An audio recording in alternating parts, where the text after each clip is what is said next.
Welcome to this week's Fowl Friday Tip of the Week, brought to you by HP Outdoors. Here's your hosts, Josh Palm and Dan Harushka.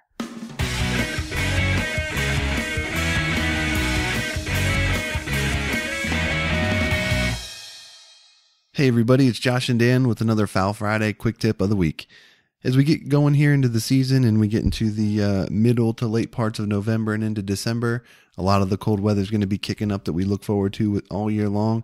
The thing to remember is, though, cold weather can be very dangerous, and it's something that you need to consider before you head out into the field. You obviously need to look at the temperatures that you're going to be dealing with, the wind conditions that you're going to be dealing with, and make sure that you're dressed appropriately for the elements. You need to be aware if you need a solid outer layer, a Gore-Tex layer, something like that, with plenty of layering in between to give you that layer of warmth to trap air in between the layers and keep you safe while you're out there in the field in those blistery days. You can also make accommodations for your boat blinds. You can put heavy lined tarps or things like that on the inside of your boat blinds to help cut the wind in any way possible. Make sure you got a thermos of coffee.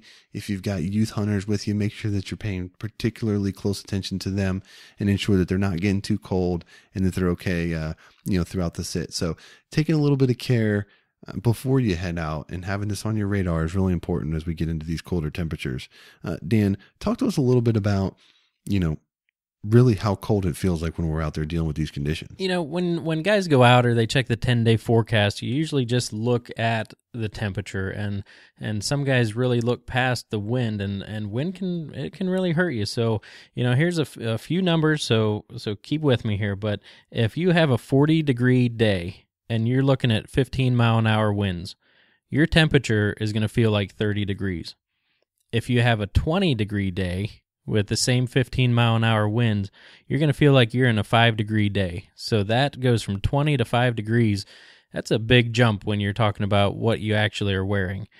If it's a 10-degree day, which I know a lot of our hunters get, with a 15-mile-an-hour wind, you're looking at negative 8 degrees, and that is really getting dangerous.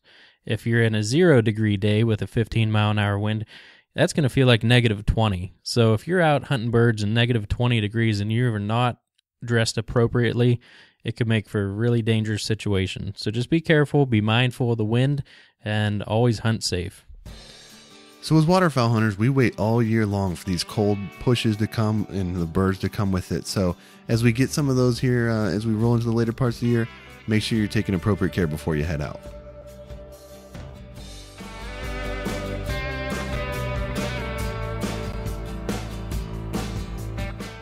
Looking for more waterfowl hunting tips and techniques? Visit hpoutdoors.com or subscribe to the HP Outdoors Waterfowl Podcast on iTunes.